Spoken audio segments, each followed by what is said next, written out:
Hello! So today I thought I would make a tutorial for how to play your very first lute piece. Either playing it on a lute or playing it on a guitar that you've turned into a lute. You can see my previous video on how to do that. So this piece is called Preambulum from the Wrocław manuscript 352. It's a very simple and very beautiful piece. So often very simple pieces can be kind of boring, so I picked this because it's very nice. And we're going to learn to play it reading from French lute tablature. I'll put a link to the tablature file in the description of the video, and you can check it out there. And let's get started. So I will play through the piece really quick so you can see what it sounds like.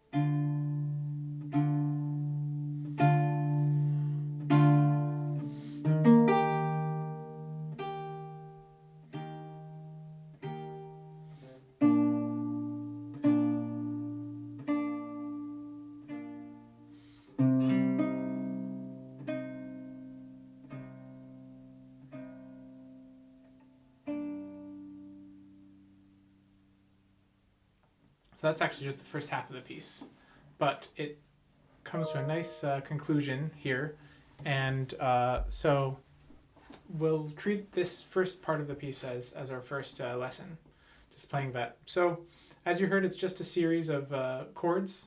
Each chord is played 4 times, but it just has some simple, beautiful purity that makes it really nice. So yeah, let's get started. So I assume you've got your guitar set up the right way. I've got my lute tuned up to standard pitch for G, so this is G lute, kind of like the most common lutes, modern day lutes, or like your guitar with the capo on the 3rd fret and the G string tuned down to an F sharp. So to be able to read this tablature, we should talk a little bit about how lute tablature works. So this French lute tablature is actually quite similar to modern day guitar tablature, if you've ever seen that. The only difference is that it uses letters instead of numbers. So there's a bunch of horizontal lines, and each gap between lines represents a different string or course on the lute. The space above the top line represents the top course. So the top course of the lute is this string right here. And when I say a course is either a single string in the case of the top course, or a pair of strings tuned to the same note. So this is the 2nd course, 3rd course, 4th course, 5th, 6th course. This lute has 8 courses, and the 2nd, 3rd, and 4th, and 5th courses are tuned in, the 2 strings are in unison to each other. And the 6th, 7th, and 8th courses are octaves. So you have the fundamental note, which is very low, and then you have another string right next to it that's an octave above it, which adds some fullness to the sound and makes it not too low and kind of rumbly. So going back to the tablature, you can see these different letters on the different spaces. The very first chord of the piece has 3 letters, and those letters are D, A, and R. The D has a little curvy tail like that, and the letter R actually represents the letter C, because the letter C is a little bit too close to the letter E, so it can be kind of hard to distinguish it. So they write the C like an R, but I'll refer to it as the letter C because that's basically, it's a strange representation of the letter C. I also wrote in some numbers next to some of those letters. those numbers represent left-hand fingers. So for your left hand, your index finger is finger 1, 2, 3, then 4 is your pinky. So you only refer to your fingers with numbers on the left hand.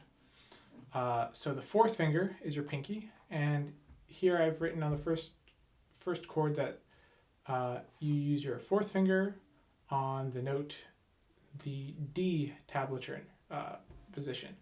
So A represents an open string, B is first fret, so you put your finger behind the first fret to adjust the pitch of the string. C is third fret, and D is fourth fret.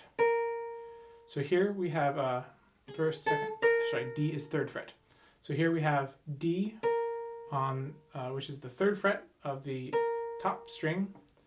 And by the way, when I talk about top string and bottom string, it's musically top and bottom. So got the high notes and the low notes. So even though this is going this way, it's called going down on the lute, even though it's up physically in space, it's going down musically. So the top string, third fret, play it with your fourth finger, and then the next course down is A, so it's an open string.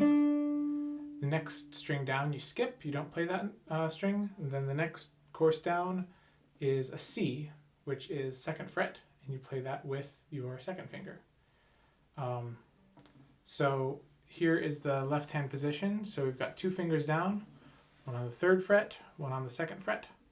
And then for the right hand, we're going to plant our pinky down behind the rose, and we're going to play this 3-note chord with our thumb, index, and middle finger. And the thumb goes down, and the index and middle go up, kind of making a pincer movement. So let's play our first chord.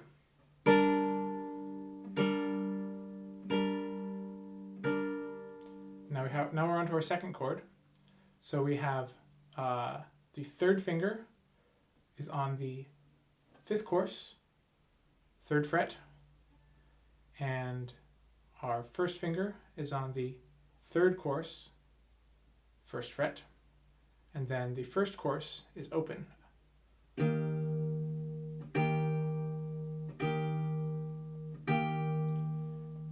now for the next one, got first course, second fret with the second finger, then skip a course, third fret, played with the third finger on the third course, and then fourth course is an open string.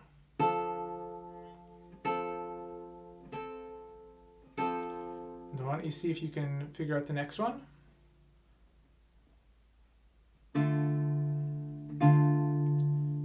It's kind of like the first chord we played, except everything is down one course. Next, we're going back to the second chord that we played.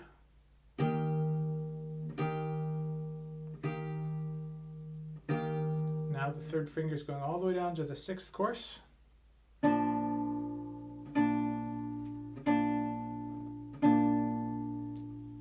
then see if you can figure this one out.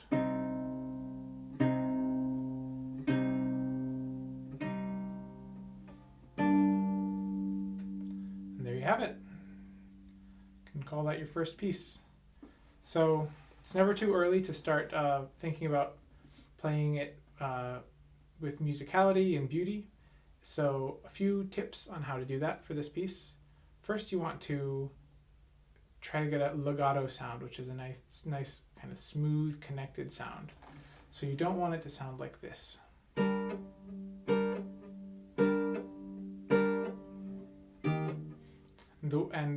The reason that's happening is because I'm touching the strings that were ringing in preparation for plucking them a second time and stopping them. So what I want to make sure is I wait till the very last moment to make contact with the strings. To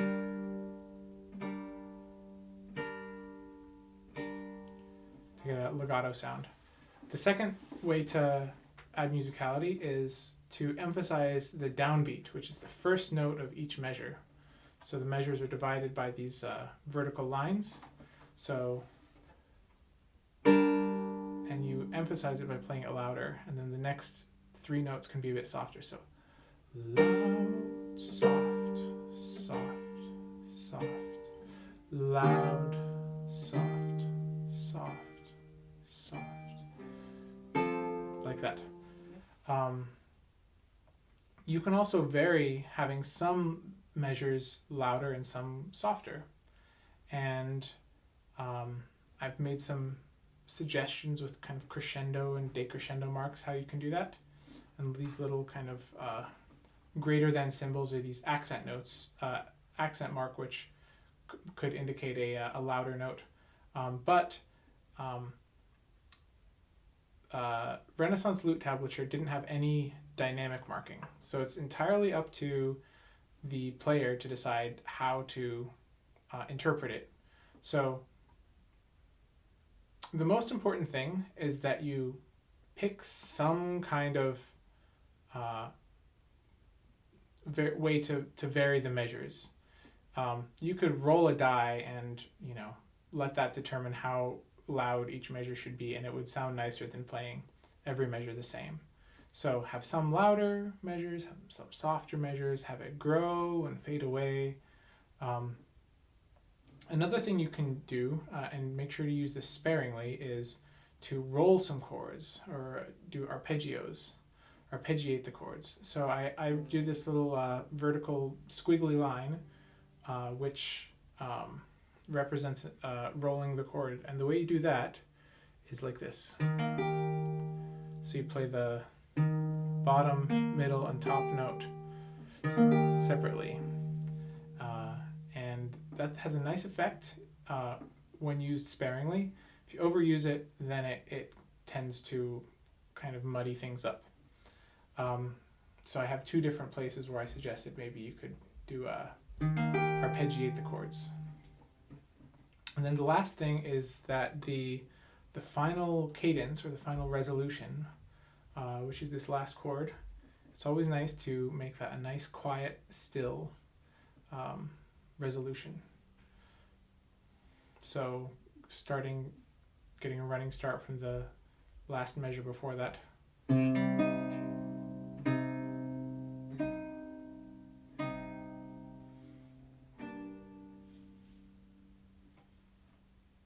Another thing is you can really exaggerate how quiet you make some notes.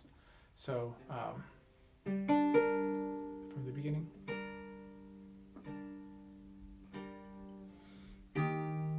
Quiet.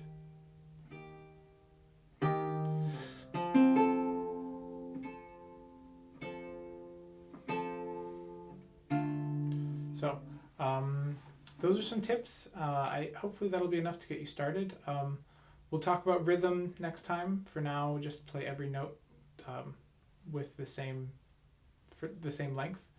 And yeah, I hope you enjoy learning this piece, and happy luting.